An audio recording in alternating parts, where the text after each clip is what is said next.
Good morning. देखिए, आज हम लोग जो है ड्रिंकिंग वाटर के विषय में डिस्कस करेंगे, क्योंकि ड्रिंकिंग वाटर जो है, जैसा कि कहा गया है कि जल ही जीवन है। तो वाटर का हमारे लाइफ में जो है बहुत ही महत्वपूर्ण है, क्योंकि अगर हमारा वाटर ही प्योर नहीं है तो हमारे स्वास्थ्य के लिए हानिकारक भी है। उसके साथ साथ जो है हमें बहुत सी प्रॉब्लम क्रिएट कर देता है। तो हमारा वाटर कितना शुद्ध है, आज इसी विषय में हम डिस्कस करेंगे, क्योंकि हमारी बॉडी में क्या है कि 70% से ज़्यादा जो है वाटर है। और अगर हमारा वाटर जो कि ड्रिंकिंग वाटर है, अगर वही इम्प्योर है तो हमारे स्वास्थ्य के लिए नुकसानदायक है। तो आज हम लोग जो है इस पर डिस्कस करते हैं। तो वाटर में हमारी बॉडी में जो नुकसान पहुंचाने वाले केमिकल्स होते हैं वाटर में मिले हुए होते हैं, जैसे कि bacteria, virus, protozoa, lead, pesticides. उसके अलावा जो है आर्सेनिक, कोबाल्ट, निकिल, लेड और क्रोमियम, मरकरी इत्यादि जो है हमारी बॉडी को बहुत नुकसान पहुंचाते हैं। तो ये सब कितना होना चाहिए, ये सब हटा देना चाहिए, निकाल देना चाहिए। इसके अलावा जो हमारे बॉडी के लिए मेटल्स की आवश्यकता है या मिनरल्स की आवश्यकता है, जैसे कैल्शियम, मैग्नीशियम, पोटेशियम, इसके बाद आपका एल्युमिनियम और आपका जो है आयरन और सोडियम, ये सब चीज़ें जो है हमारी बॉडी को कितना चाहिए, आज इसी के विषय में हम लोग डिस्कस करेंगे। और ये बहुत ही अच्छा वीडियो है। तो हम लोग आए TDS और ड्रिंकिंग वाटर के विषय में जो है चर्चा करेंगे। TDS का मतलब होता है टोटल डिजॉल्व सॉलिड्स। वाटर में कितना, ड्रिंकिंग वाटर में कितना सॉलिड डिजॉल्व है और कितना जो है सॉलिड हमारी बॉडी के लिए कितना आवश्यक है, ये हमें जो है जान लेना बहुत ही आवश्यक है। तो इसके लिए देखिए, वाटर जो है ड्रिंकिंग वाटर में कई प्रकार के कंपाउंड्स पाए जाते हैं। जैसे ऑर्गेनिक कंपाउंड, पहला है ऑर्गेनिक कंपाउंड्स, जिसको हम कह सकते हैं कि कार्बन कंटेंट कंपाउंड है, जिसमें कार्बन की मात्रा जो है बहुत अधिक होती है। फॉर एग्जाम्पल जो है जैसे ऑयल्स हैं, एल्कोहल है, फिनॉल है, शुगर है, ये सब जो है ऑर्गेनिक कंपाउंड्स हैं। तो ये जो ऑर्गेनिक कंपाउंड्स हमारे वाटर में पाए जाते हैं, ये जो है, इसके अलावा और भी कंपाउंड है जो इनऑर्गेनिक कंपाउंड से कह सकते हैं। इसमें लैक ऑफ कार्बन कंटेंट, जिसमें कार्बन की मात्रा बहुत ही कम होती है या कह सकते हैं कि नहीं होती है। जैसे इसमें कुछ मेटल्स होते हैं इनऑर्गेनिक कंपाउंड्स में, जैसे एल्युमिनियम, आयरन, सोडियम एक्सेट्रा, और कुछ मिनरल्स होते हैं जैसे कैल्शियम, मैग्नीशियम, पोटेशियम एक्सेट्रा, जो कि हमारी बॉडी के लिए बहुत ही फायदेमंद है। ठीक है। इसके अलावा एनॉल्स होते हैं, chloride, sulphate, carbonate, bicarbonate, hydroxyl etcetera. ठीक है। तो ये जो मिनरल्स और मेटल्स हैं, ये हमारी बॉडी के लिए जो है बहुत ही फायदेमंद है, एक हमारे हेल्थ को जो है अच्छा रखते हैं। तो ये कितना होना चाहिए, ये मिनरल्स और मेटल्स हमारी बॉडी के लिए फायदेमंद है, मतलब कि हमारे बॉडी के लिए अगर ज़रूरत से ज़्यादा है तो भी नुकसानदायक है, और ज़रूरत से कम है तो नुकसानदायक नहीं कह सकते, लेकिन हाँ कि जितना हमारी बॉडी को मिनरल्स की आवश्यकता है वो नहीं मिल रहा है। तो कहने का मतलब एक हेल्दी वाटर में कितना होना चाहिए, ये मिनरल्स और मेटल्स, ये आज हम लोग इसमें जो है निकालेंगे। और इसके अलावा कुछ टॉक्सिक सब्सटेंस भी मिलते हैं, जैसे आर्सेनिक है, लेड है, कोबाल्ट है, क्रोमियम है, मरकरी है, निकेल है, एक्सेट्रा, ये सब जो है टॉक्सिक सब्सटेंस मिलते हैं। इसके अलावा बैक्टीरिया भी होता है, वायरस है, प्रोटोजोआ और पेस्टिसाइड्स वगैरह जो है पानी में होता है। तो फॉर हेल्दी वाटर, एक अच्छे पानी के लिए जो कि हमारे बॉडी के लिए बहुत ही फायदेमंद है, तो BIS द्वारा जो है, ब्यूरो ऑफ इंडियन स्टैंडर्ड द्वारा निर्धारित किया गया है कि उसकी जो एक स्केल बनाई गई कि लेस देन 300 ppm या मिलीग्राम पर लीटर। देखिए, TDS को जो है हमेशा ppm या पार्ट पर मिलियन या कह सकते हैं मिलीग्राम पर लीटर में नापा जाता है। तो लेस देन 300, लगभग 300 से कम होना चाहिए for excellent water. Excellent water के लिए जो है हमारा TDS जो है 300 ppm के लगभग होना चाहिए। और अगर 300 से 600 ppm है तो उसको हम गुड वाटर भी कह सकते हैं, वो पानी चल जाएगा, पीने का अच्छा पानी है काफ़ी। और 600 से 900 ppm तक जो है एक फेयर वाटर है, ये भी जो है पिया जा सकता है। ठीक है। तो एक्सीलेंट वाटर के लिए जो है हमारा TDS 300 जो है, ये 300 के आसपास होना चाहिए। और 300 से 600 जो है गुड वाटर है, ये भी पानी चल सकता है। और 600 से 900 वाटर तक हम फेयर वाटर कहते हैं, इसको भी हम पी सकते हैं। लेकिन इससे ऊपर जो वाटर होता है 300 से या 1200 ppm के आसपास, वो पुअर वाटर है, वो आपको पीना नहीं चाहिए, क्योंकि वो हमारी बॉडी के लिए बहुत ही हार्मफुल है। क्योंकि हमारे बॉडी को जितनी मिनरल्स की आवश्यकता है उससे कहीं ज़्यादा है, वो हमारी बॉडी को नुकसान पहुंचा सकता है। इससे हमारी किडनी को डैमेज कर सकता है, या हमारी बॉडी में जो है स्टोन्स वगैरह आ सकती हैं। और WHO द्वारा जो है, वर्ल्ड हेल्थ ऑर्गेनाइजेशन द्वारा जो मान्यता प्राप्त हुई है, वो 100 ppm से 500 ppm तक उन्होंने कहा है कि ये एक्सीलेंट वाटर होता है, जिसका जो है ये जो TDS जो है 100 ppm से 500 ppm होना चाहिए एक्सीलेंट वाटर में। ये WHO ने मान्यता दी है इसको। तो इस तरह मैं देखा कि इसको जो है निकालने के लिए साधारण सा एक बाजार में TDS मीटर मिलता है, उससे हम उसको डिगो देते हैं पानी में, तो उसका TDS होता मीटर पे आ जाता है, तो हम पढ़ लेते हैं। तो इस तरह हमने देखा कि कितना होना चाहिए फॉर हेल्दी हेल्थ के अच्छे और हेल्दी वाटर जो है TDS जो है हमने बताया है इसको, और WHO द्वारा और BIS द्वारा जो है मान्यता प्राप्त है। इसके अलावा जो घरों में आजकल देख रहे हैं कि RO लगा रहता है, RO वाटर इसे बोलते हैं reverse osmosis water. Reverse osmosis और ये ऑस्मोसिस द्वारा इसको जो क्या करते हैं, वाटर को प्यूरिफाई करती हैं। तो लिखा है in this process remove the bacteria, virus, protozoa, lead and pesticides. ये क्या करता है, बैक्टीरिया, वायरस, प्रोटोजोआ और लेड को, पेस्टिसाइड्स को रिमूव कर देता है।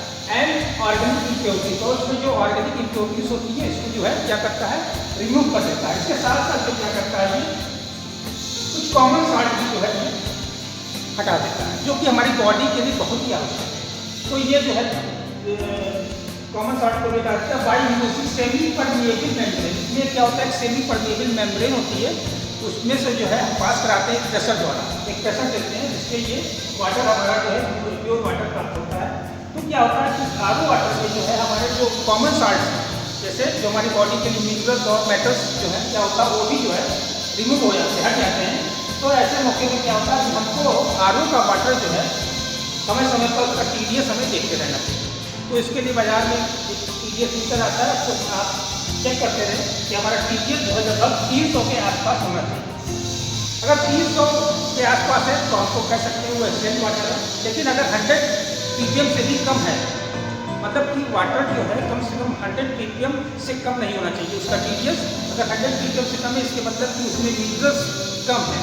ऐसे वाटर पीने में तो मीठे लगते हैं, क्योंकि जैसे जैसे मिनरल्स उसके कम होते जाएंगे तो वाटर में जो है मिठास आ जाती है, तो पीने में अच्छा लगता है। लोग सोचते हैं कि इसको हम TDS कम रखते हैं, लेकिन वो हमारी बॉडी के लिए पीने में तो अच्छा है, लेकिन हमारी बॉडी के लिए जो है नुकसानदायक है।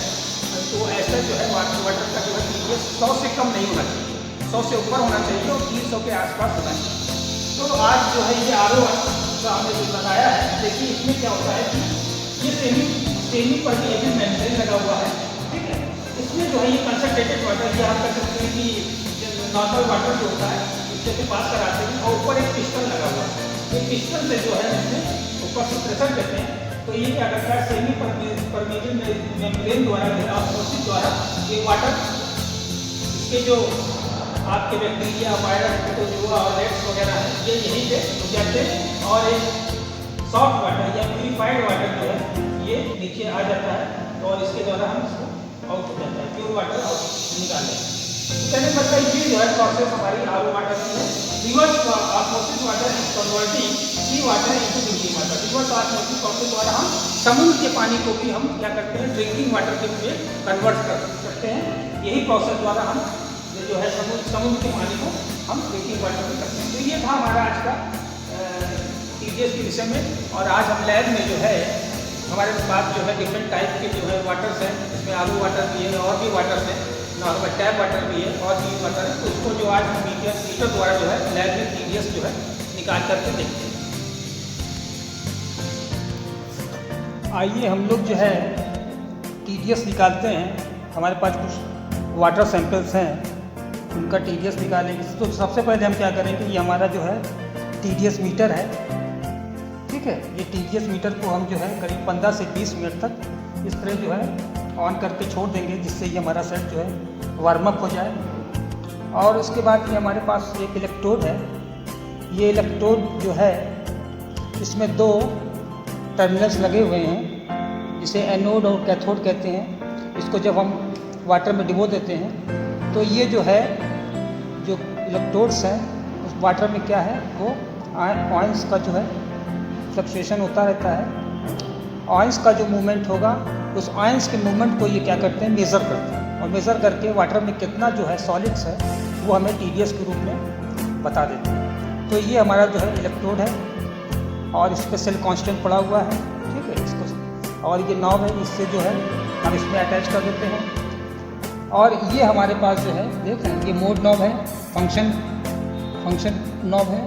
ये फंक्शन नॉब से ये चेक का पॉइंट है, एक TdS का और एक सेल कांस्टेंट का, इससे हम इसको सेट करते हैं। ये टेम्परेचर नॉब है, ठीक है, और ये जो है रेंज नॉब है, इस रेंज पे हमको सेट करना है। और ये डिस्प्ले है, इस पर आता है। और एक आपका ये जो है सेल कांस्टेंट एडजस्ट, यहाँ से एडजस्ट करते हैं सेल कांस्टेंट। इसके पीछे जो है आपका दिया हुआ है, ये जो है देखिए ये चेक पॉइंट को एडजस्ट करते हैं। ये आपका ऑन और ऑफ है ये, और यहाँ पर हम आपका जो है इलेक्ट्रोड जो है सेट करते हैं। तो इस तरह हमने पीछे से भी देख लिया इसको। और ये हमारा जो है फ्यूज़ है, फ्यूज़ पॉइंट है। तो इस तरह जो है हम सबसे पहले क्या करते हैं, इसको वार्म अप करते हैं करीब 15 से 20 मिनट तक। इस तरह इसको जो है सेट को हम रख देते हैं। वार्म अप करने के बाद हम इसका टेम्परेचर सेट कर देते हैं लगभग 25 पर। उसके बाद इस पॉइंट को हम चेक पे लाते हैं, और चेक पे लाने के बाद हम इसको जो है इलेक्ट्रोड भी पीछे से लगा देते हैं। इसको ये इलेक्ट्रोड भी हमने लगा दिया है। और चेक पॉइंट लाने के बाद, अब इस चेक पॉइंट लाने के बाद इसको हम 1 पे सेट करते हैं, पीछे वाले नॉब से। पीछे एक नॉब लगा हुआ है, इस नॉब से 1 पे हम इसको सेट कर देते हैं।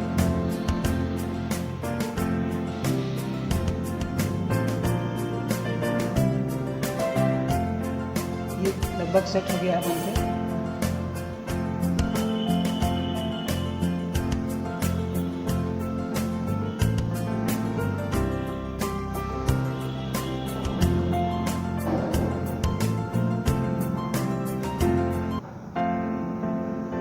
लगभग सेट हो गया। तो इस तरह हम चेक पे जो है 1 पे हम चेक को पीछे वाले नॉब से सेट कर देते हैं। उसके बाद अब हम क्या करते हैं, इसको सेल कांस्टेंट पे लाते हैं। सेल कांस्टेंट पे लाने के बाद इस पर सेल कांस्टेंट पड़ा हुआ होता है इलेक्ट्रोड पे। इस सेल कांस्टेंट को हम पढ़ लेते हैं। इसका सेल कांस्टेंट जो है 0.525 पे सेट करते हैं, 0.525। तो इसको सेल कांस्टेंट पे लाते हैं, और इसके बाद इस सेल कांस्टेंट नॉब से हम इसको 0.525 पे, ये देखिए सेट है, ये 0.525 पे सेट है ये। तो हमने इसको सेट कर लिया है। अब इसके बाद अब हम सीधे जो है TdS निकालते हैं, ठीक है। अब हमारा ये सेट हो गया है, और ये टेम्परेचर भी हमने सेट कर दिया है। टेम्परेचर भी लगभग 25 हमने सेट कर दिया है। 25 टेम्परेचर है, टेम्परेचर सेट कर दिया है, और सेल कांस्टेंट भी 0.525 सेट कर दिया है। चेक भी हमारा सेट हो गया। इस तरह हमारा पूरा सेट जो है तैयार हो गया। अब हमारे पास ये सैंपल्स हैं, वाटर सैंपल्स देख रहे हैं। ये 3 तरह के वाटर हैं। एक हमारे पास RO वाटर है, रिवर्स ऑस्मोसिस वाटर, और एक हमारे पास टैप वाटर है, ड्रिंकिंग वाटर, नॉर्मल वाटर है ये, और एक हमारे पास डिस्टिल वाटर है। देख रहे हैं ये डिस्टिल वाटर है। 3 तरह के वाटर है हमारे पास। अब इनका जो है हम TdS चेक करेंगे। तो चेक करने के लिए सबसे पहले क्या करेंगे, अब हम इसको जो है इस इलेक्ट्रोड को इसमें डुबो देंगे। डुबोने के बाद TdS पॉइंट पे लाएंगे इसको, और इसको हम पढ़ लेंगे TdS इसका TdS जो आ रहा है RO वाटर का 1.61.7 1.162.4 थोड़ा फ्लक्चुएट कर रहा है। 163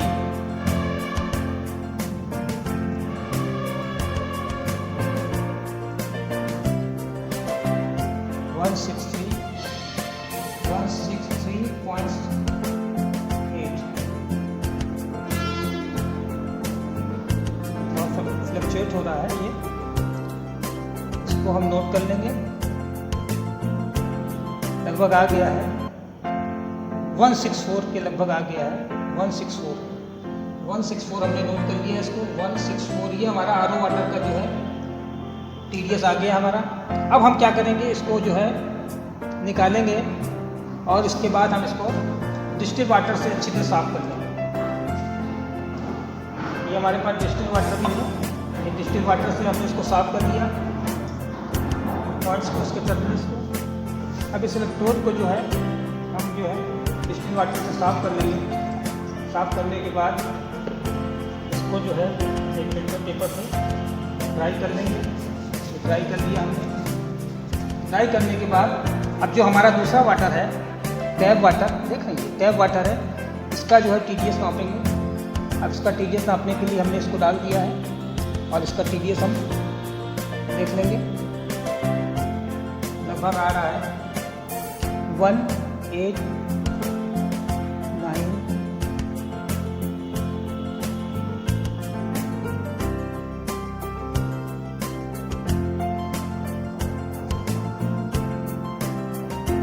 लगभग 189 या कह सकते हैं कि 190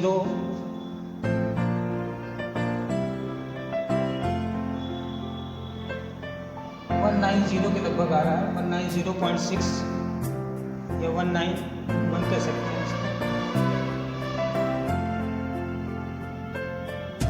ठीक है, इस तरह हमने जो है टैप वाटर का जो है TDS निकाल लिया है 191.8। ठीक है, इस तरह अब इसके बाद हमारे पास तीसरा जो है वाटर सैंपल है, उसमें डालने से पहले इसको हम इलेक्ट्रोड को साफ कर देंगे। साफ करने के बाद इसको फिर ड्राई कर लेंगे।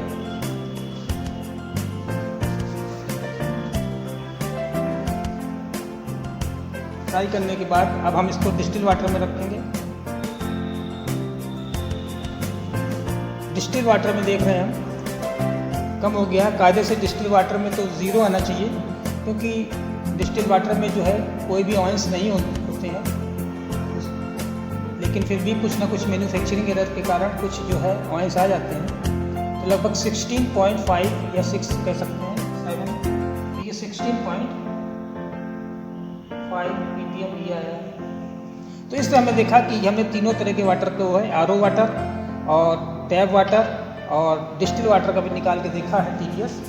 तो RO का जो हमारा आया है 164, इसके मतलब कि हमारा वाटर जो है RO वाटर ये बिल्कुल सही है। इसमें जो है ऑयंस की मात्रा जो है बिल्कुल सही है हमारी, जो इसमें मिनरल्स और मेटल्स हैं वो लगभग सही है। लगभग 100 से लेकर के और लगभग 300 जो है ppm के वाटर को एक्सीलेंट वाटर कहा जाता है।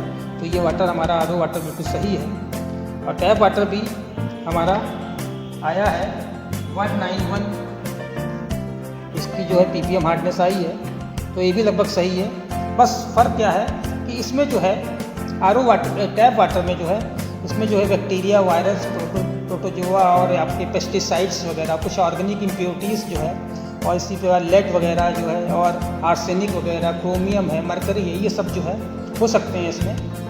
लेकिन ये है कि RO वाटर में जो है ये सारी चीज़ें जो हैं रिमूव हो जाती हैं RO प्लांट्स में, क्योंकि ये रिवर्स ऑस्मोसिस द्वारा जो है इसको प्यूरिफाई किया जाता है।